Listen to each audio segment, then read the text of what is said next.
নমস্কার, তোমাদের সকলকে ডেস্টিনেশন কি ইউটিউব চ্যানেলে স্বাগত। দেখো, আমরা আজকের যে ক্লাসটা আছে সেই ক্লাসে মধ্যকালীন ভারতের যে ইতিহাস, সেই ইতিহাস থেকে বেশ কিছু গুরুত্বপূর্ণ প্রশ্ন করব, ঠিক আছে। তো এই ক্লাসটা টোটাল 3টা পার্টে হবে। তার মধ্যে 3টা পার্টের মধ্যে কিন্তু মেডিভাল হিস্ট্রিটাকে সম্পূর্ণভাবে কমপ্লিট করে দেওয়া হবে। এই 3টা ক্লাস দেখার পর তোমাদের আর অন্য কোনো ক্লাস দেখার প্রয়োজন পড়বে না, ঠিক আছে। তো দেখো, আজকে বেশ কিছু প্রশ্ন আছে যেগুলো খুবই গুরুত্বপূর্ণ। হ্যাঁ, তার মধ্যে দেখো, তালিকোটার বিখ্যাত যুদ্ধ কোন সালে সংগঠিত হয়? তালিকোটার যুদ্ধ 1565, 1575, 1585 নাকি 1570? তো মনে রাখবে 1565 সালে, ঠিক আছে। তালিকোটার যুদ্ধ 1565 সালে। বহমানি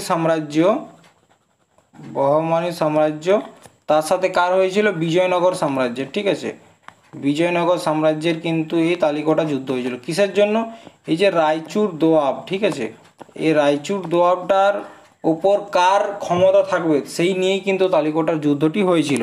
এরপর দেখো, নিচের মধ্যে কে ভারতের তোতা পাখি নামে পরিচিত? ভারতের তোতা পাখি আমির খুসরো, বরবরক শাহ, নানক নাকি হুসেন শাহ? তো মনে রাখবে, ভারতের তোতা পাখি তা বলা হয় কাকে?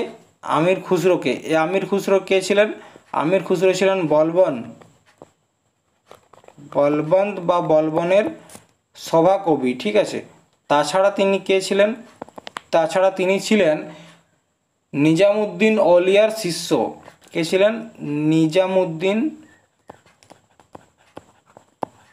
অলিয়ার শিষ্য, ঠিক আছে, অলিয়ার শিষ্য। এবং এই আমির খুসরোর লেখা একটি বইয়ের নাম হচ্ছে কি? তুঘলকনামা।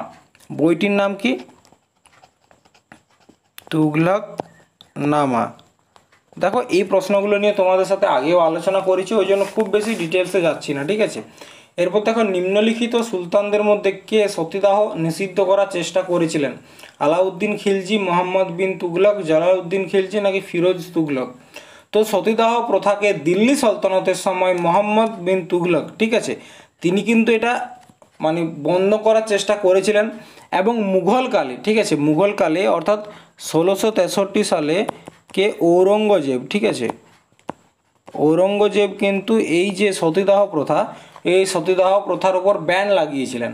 এবং 1829 সালে উইলিয়াম বেন্টিংয়ের সহায়তায়, ঠিক আছে, উইলিয়াম বেন্টিংয়ের সহায়তায় কি হয়েছিল?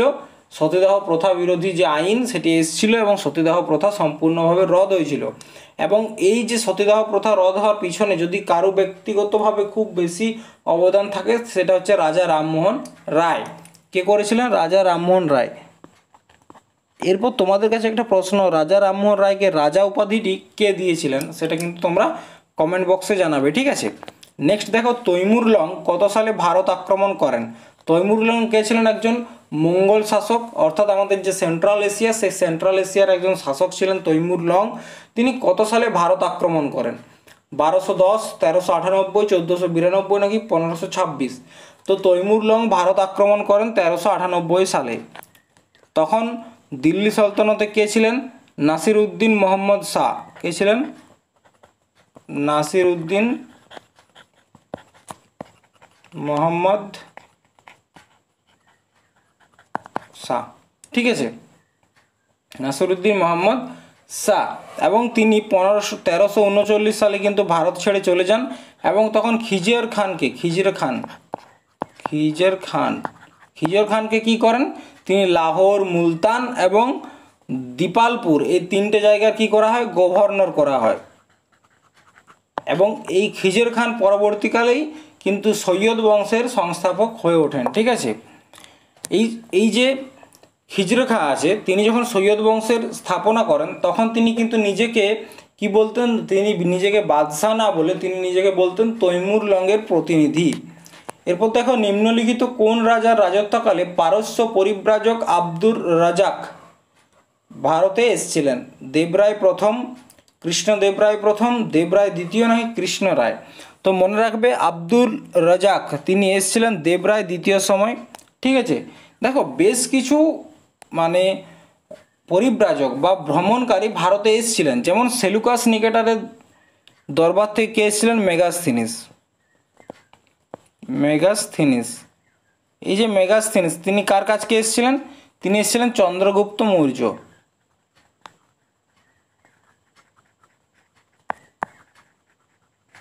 চন্দ্রগুপ্ত মৌর্য, ঠিক আছে। তাছাড়া আরও গুরুত্বপূর্ণ নাম যেমন ডায়নোসিয়াস,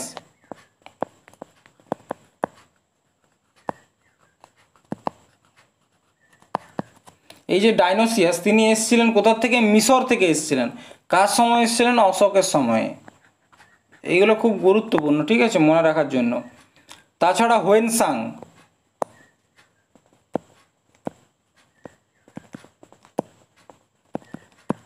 হোয়েনসাং কার সময় এসেছিলেন? হর্ষবর্ধনের সময়।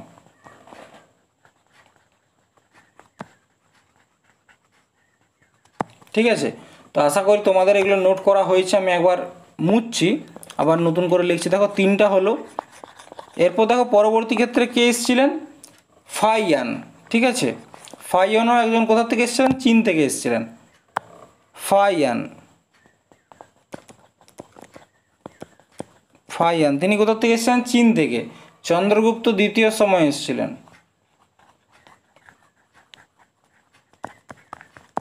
চন্দ্রগুপ্ত দ্বিতীয় সময় কিন্তু এসেছিলেন। আল-বারুনি, আল-বারুনি কার সময় এসেছিলেন?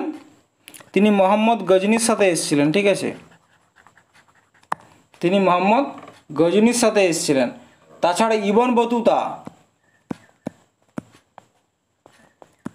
ইবন বতুতা কার সাথে এসেছিলেন? মরক্কো থেকে মোহাম্মদ বিন তুগলকের সময় এসেছিলেন, ঠিক আছে। এগুলো কিন্তু নোট করে নিও। এরপর দেখো পরবর্তী প্রশ্ন, বিজয়নগর সাম্রাজ্যের কোন শাসক পর্তুগিজ গভর্নর আলবুকার্কের বন্ধু ছিলেন? আলবুকার্ক কে ছিলেন? একজন পর্তুগিজ গভর্নর ছিলেন। তিনি কার বন্ধু ছিলেন? তিনি কৃষ্ণদেব রায়, বিজয়নগর সাম্রাজ্যের কৃষ্ণদেব রায়ের বন্ধু ছিলেন। তার কারণ কি? যখন বিজয়নগর সাম্রাজ্যের বহমনি সাম্রাজ্যের সাথে যুদ্ধ হয়, সেই সময় বিজয়নগর সাম্রাজ্যকে বহমনি সাম্রাজ্যের সাথে যুদ্ধ করতে সাহায্য করেছিল কে? এই করেছিল আলবুকার্ক। তার জন্যই কিন্তু কৃষ্ণদেব রায় এবং আলবুকার্ক আছে। আলবুকার্কের একটা নীতি আছে, সেটা হচ্ছে কি সাম্রাজ্যবাদের নীতি। তিনি তার সাম্রাজ্যের বিস্তার কিন্তু ঘটাতে চেয়েছিলেন, ঠিক আছে। এবং এই পর্তুগালদের বা পর্তুগিজদের প্রথম যিনি কি ছিলেন? প্রথম যিনি গভর্নর ছিলেন তার নাম ছিল Francisco D Almeida. Francisco D Almeida, ঠিক আছে। এবং এনার কি পলিসি ছিলেন? Policy of blue water policy, এই ফ্রান্সিসকো ডি আলমেডারের, ঠিক আছে। এরপর দেখো এখানে একটা নাম আছে দেবরায় দ্বিতীয়। এনার সম্পূর্ণ নাম কি? এনাকে বলা হয় বৃদ্ধ দেবরায় বলা হয়, গজবেটেকার বলা হয়, ঠিক আছে। এগুলো কিন্তু মনে রেখো। নেক্সট দেখো বিজয়নগরের কোন শাসক পর্তুগিজদের তার সাম্রাজ্যের একটি গির্জা নির্মাণের অনুমতি দিয়েছিলেন? গির্জা নির্মাণ, ভেঙ্কট রায় দ্বিতীয়। এটা কিন্তু মনে রাখো, ভেঙ্কট রায় দ্বিতীয়, ঠিক আছে। এরপর দেখো 1026 খ্রিস্টাব্দে কে বিখ্যাত সোমনাথ মন্দির আক্রমণ বা লুট করেছিলেন? মোহাম্মদ ঘোরি, মোহাম্মদ গজনি, নাদির শাহ নাকি চেঙ্গিজ খান? তো মনে রাখবে 1626 খ্রিস্টাব্দে মোহাম্মদ গজনবী, ঠিক আছে। গজনবী ভারতে আক্রমণ করেছিলেন কোথায়? এই সোমনাথ মন্দিরে। সেই সময় সেখানকার রাজা কে ছিলেন? অজয় পাল। এই সোমনাথ মন্দিরে যখন অ্যাটাক করেন তখন এখানকার রাজা ছিলেন অজয় পাল, ঠিক আছে। দেখো এই যে মোহাম্মদ গজনবী টোটাল 17 বার আক্রমণ করে ভারতে। তার মধ্যে 16তম আক্রমণটা করেছিল সোমনাথ মন্দিরে, এবং 17তম আক্রমণে পাঞ্জাবের যে জট কমিউনিটি আছে তাদের হাতে তিনি প্রাণ হারান, ঠিক আছে। তো ভারতে যদি দেখো যে আমাদের মুসলিম প্রথমেই যে অ্যাটাক করেছিল সেটা হচ্ছে মোহাম্মদ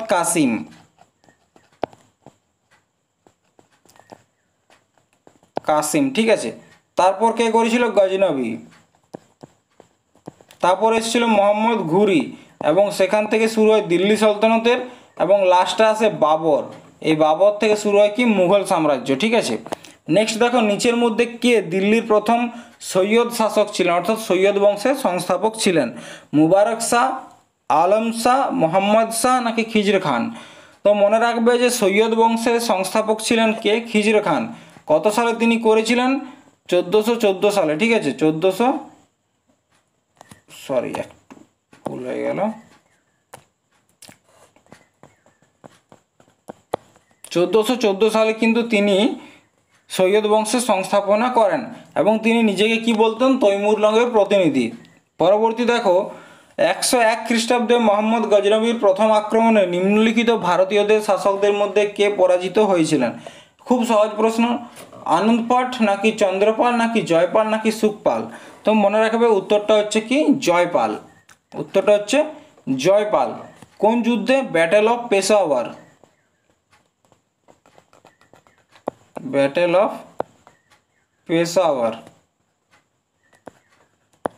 এই যুদ্ধে কিন্তু মোহাম্মদ গজনবীর কি হয়েছিল, ভারতের শাসককে পরাজিত করেছিল। ঠিক আছে, নিচের মধ্যে কে চারমিনার নির্মাণ করেন?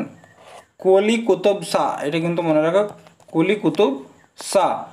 14 শতকে মরক্কো পর্যটক ইবন বতুতা কার রাজত্বকালে ভারত সফর করেছিলেন? তোমাদেরকে একটু আগেই বললাম। ঠিক আছে, ইবন বতুতা মোহাম্মদ বিন তুগলকের সময় কিন্তু সফর করে গেছেন। ঠিক আছে, এরপর দেখো দাক্ষিণাত্যের তালিকটা যুদ্ধ বললাম তো 1565।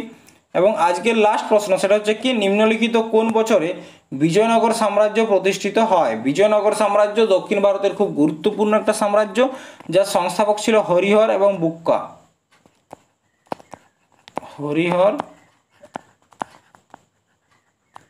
এবং বুক্কা। ঠিক আছে, এই বিজয়নগর সাম্রাজ্যের ক্যাপিটাল কি ছিল? হাম্পি।